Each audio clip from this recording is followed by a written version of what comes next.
your partner over at the King's Herald or King's Beat, excuse me. He's at the King's Herald. He's at the King's Pulse too. If it's got Kings in the name, Brendan's probably there. Brennan's there. Yep. Brendan's there. Brendan Nunez wrote an article about Chimezie Metu finding a consistent role this season. I know it's something you guys have discussed on the podcast, and it's something that we've discussed here as we've gone over, this roster almost exhaustively here at this point. But Metu is a guy, obviously, we really like, and I think there's two schools of thought. We've seen Chimezie Metu, and I think we know what he is. He's probably not going to find a role on this team. But then there are some people who think, we've seen Chimezie Metu, but I don't think we really do know who he is. Where do you fall in line with this? And to Brendan's article, can Chimezie find a place in this rotation?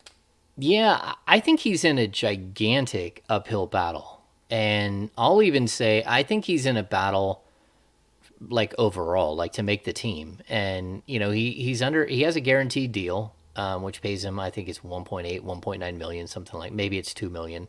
But like there's a lot of depth at his position, and if you look at some of the other guys he's going to be up against and competing for sort of the role here or even a roster spot with KZ Akpala, Chima Moneki, both of those guys can play the 3 and the 4. They're versatile enough to play both positions.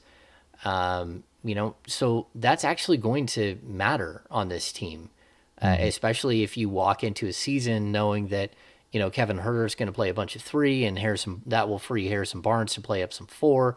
Like I don't know what the depth is going to look like at that position at all, but I do know that Rashawn Holmes is going to play this season, and he's not going to play 13 minutes a night, which is what's left over after Domantas Sabonis is done playing 35 minutes a night. So he's going to steal some minutes at the 4. I know that Keegan Murray is going to play a ton. And they're gonna do a lot of good work with Keegan Murray in his rookie season. I would be shocked if he didn't play 26 to 28 minutes a night in his rookie season, and even at the end of the year, if that's closer to 30. You still got Trey Lyles, who is a solid veteran and doesn't make a bunch of mistakes, who you can actually run the ball through. He's a decent passer. He's a good shooter, and he's a big body.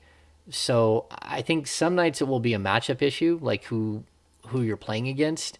And do you need a super athlete like Chimezie is? Other nights it'll be, you're going up against Zion and Valanciunas, and you need somebody who can stand in the post and take a shot to the chin. And so you're going to go to guys, like Trey Lyles and maybe even Alex Len. So to kind of dwindle it down, is there a spot for him? And are you like wiser rolling the dice on like a 23-year-old KZ Okpala, who, again, basically 6'8" with a 7'2" wingspan and can defend 4 positions. Like that's a more versatile player. We don't know what he is as an offensive player, but I don't think we really truly know what Chimezie is as an offensive player either. He's a guy who likes to shoot. We know that, but that doesn't equate to the ball, going in the hole. And there's a lot of questions there. Do you think that because you mentioned this the other day, do you think Metu is one of those guys that Mike Brown kept around for familiarity? Like he kind of understands what he's asking for, and not saying that's the only reason like he was going to cut him anyway, but that's one reason that he stuck around is because he's familiar with how Coach Brown likes to coach, his philosophies and things of that nature. No, I mean, I think there's a little bit of that. I also think that there's a little bit that the Kings have invested 2 years in Chimezie, and he's a guy who does do the work. He's a really, really hard worker. He's a good kid. He's really, really bright. And so he's not a bad guy to have around. And, when you walk into a season, there's always this issue that you have to guarantee a contract right before the start of free agency on a player like this, which is what they had to do. They had to make a decision on Chimezie Metu. And then once you make that decision, you don't know how your summer is going to go. You don't know if you're going to get, a guy like Kevin Huerter or a guy like Malik Monk or even, some of the other, like the KZ Okpalas and the Chima Monekis. Like you're going a different route at some point and you have to be safe in the beginning of free agency or before the clock starts on free agency, which is, partially why I think that they picked up his contract, because it was cheap. Him and Trey Lyles both, if you can get two guys that basically shared the starting power forward position the last 25 games of the season, and you walk out of there like under $5 million combined, like 4.6 million dollars, that's pretty good budgeting, and you can move forward with that. Knowing Chimezie's facing this uphill battle, let's go with an extreme case scenario and say he doesn't in fact make the roster.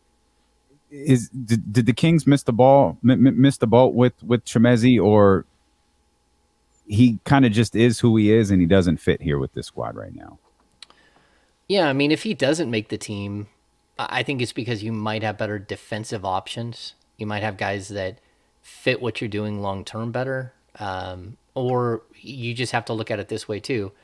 Like they really wanted to bring over Sasha Vezenkov, and that's a guy that would have played that position as well. Like, how committed are they to that position behind Keegan Murray? Like, that Keegan Murray's there, but behind him, how committed are they? And I'll keep saying this. Like, look, Harrison Barnes is going to play a lot at the 4, and Rashawn Holmes is going to play. He's going to play minutes at the 4. He's going to play. Maybe you can say Sabonis will play minutes at the 4, and Rashawn Holmes will play minutes at the 5. But they're going to play together for maybe 5 to 10 minutes a game while you're figuring things out. And like, there's just not that much playing time at that position. So do you need to start looking at other positions and at prospects that maybe you can keep in your system for a couple of years and develop into something different? I don't want to do that to Metu. Dang, my boy. That's my boy Metu. But I'm not saying he's gone. I'm not saying that. Yeah. I know. But I see the same things you see, James. I see the same things. And he's going to have to show a different wrinkle to his game this training camp to survive it. Or he's going to have to be a lights out scorer, like lights out. You know what I mean? So I don't know. Metu, that's my boy. Shout out Freeport. But uphill battle is the truth.